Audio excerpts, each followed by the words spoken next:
But reading the lyrics to this, this is like definitely, I mean, I think a lot of Corey's lyrics are very personal, but this is like immediately like about his current like Slipknot, I talk a lot thing. Because like a lyric towards the end of being the butt of a cosmic joke and I don't get the punchline, a million people lined up for miles to see the great big mouth shut up and apologize. He actually, that was one of his nicknames. Which one? At some Big point. Mouth? The great big mouth. Great big mouth. And like there's like kind of like a meme in like some like metal circles, like specifically the website Metal Sucks, which is always like kind of 50-50, but really like a fun read where they're like they have a category called What Does Corey Taylor Think?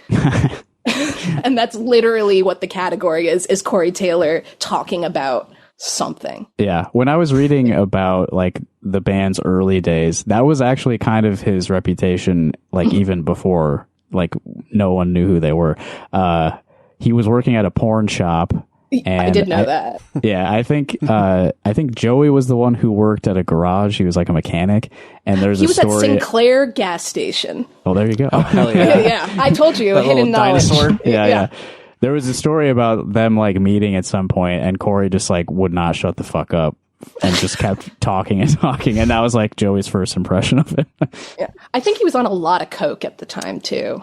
Yeah, he was into drugs and stuff, definitely. Yeah. I do have a couple notes about his lyrics on this album in particular. So Yeah, I love this.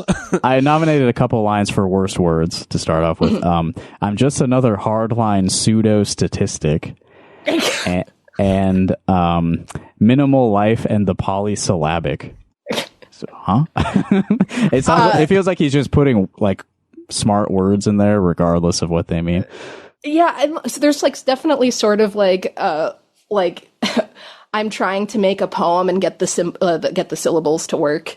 Sure. Sort of. Yeah. He's also not saying fuck nearly as much as he was on the last couple albums At all. Yeah. Yeah, it doesn't happen at all. That's right. Yeah, but that was a conscious decision of his because he felt like people were talking shit about how much he leaned on profanity. Yeah. He cracked open a thesaurus for this one. Yeah.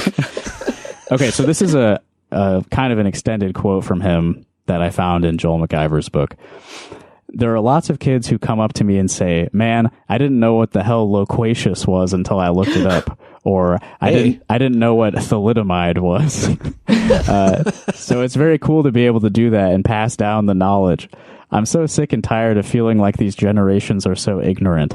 I'm sorry, but there aren't a lot of smart people out there. And I try to throw in as many polysyllabic words as possible, including the word polysyllabic, as I just pointed out.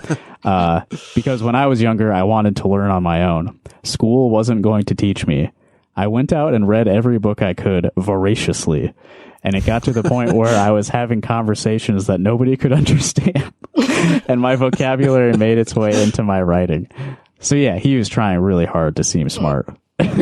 Yeah. That's awesome. I I mean, love that. If you grow up in Waterloo and like you're super poor and you live with your grandma